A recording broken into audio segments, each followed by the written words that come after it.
संसार तन को बंधक बना सकता है, परंतु मन को नहीं, क्योंकि मन का मालिक केवल उसकी आत्मा होती है।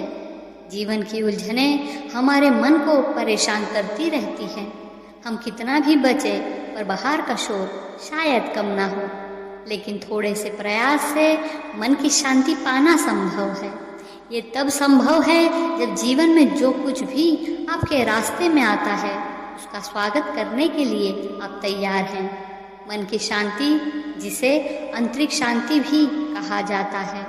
जब आपको मानसिक शांति मिलती है तो आप अपने भीतर एक सुकून, धैर्य, दिन प्रतिदिन की चिंताओं से अप्रभावित आत्मकरुणा की भावना महसूस कर सकते हैं।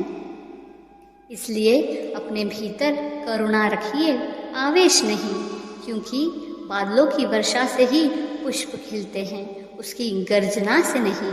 शांति से विश्वास बढ़ता है और अशांति से अविश्वास। क्रोध में बोला हुआ एक कठोर शब्द भी इतना जहरीला हो सकता है कि आपकी 1000 प्यारी बातों को एक बार में ही नष्ट कर सकता है। अकड़ और अभिमान बीमारी है, जिसका इलाज कुदरत और समय जरूर करता है।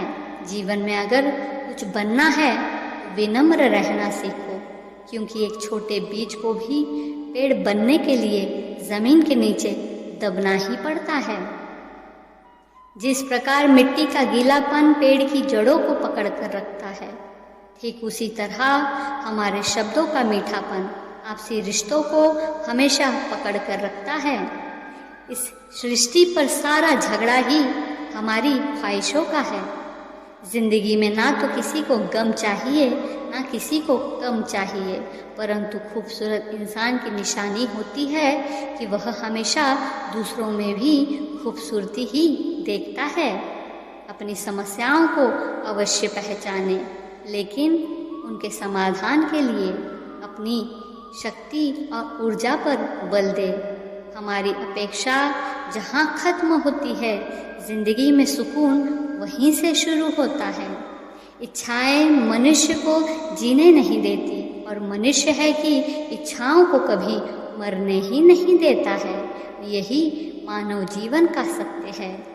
समस्याएं ज़्यादा देर तक नहीं टिकती हैं, वे आपके जीवन में अनुभव देने आते हैं और देकर चले जाते हैं। जिंदगी की दौड़ में अपनी मंजिल तक पहुंचने के लिए जो कुछ भी हमें आता है, वह सब करने का हर संभव प्रयास कर लेना चाहिए।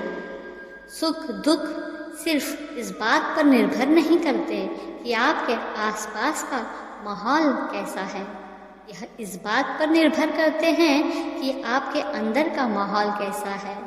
अगर आप दुख पर ध्यान देंगे तो हमेशा दुखी रहेंगे, सुख पर ध्यान देंगे तो हमेशा सुखी रहेंगे। आप जिस पर ध्यान देंगे वो चीज़ सक्रिय हो जाएगी और आपके जीवन में तुरंत प्रवेश करना शुरू कर देंगी। यही कुदरत का नियम है। मनुष्य इस धरा पर एक मेहमान बनकर जन्म लेता है और बाद में मालिक बनने लग जाता है।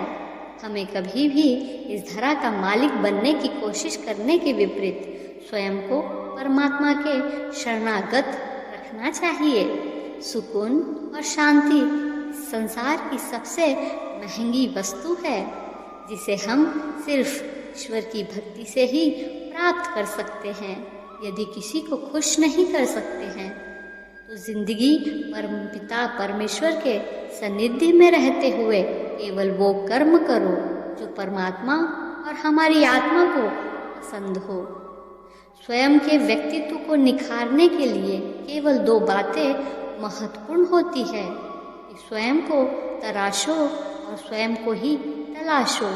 जब हम स्वयं को अपने तरीके से तराश लेते हैं और स्वयं को भली बाती तलाश लेते हैं, तभी असल में हम सब अपना अपना किरदार निभाने योग्य बन जाते हैं।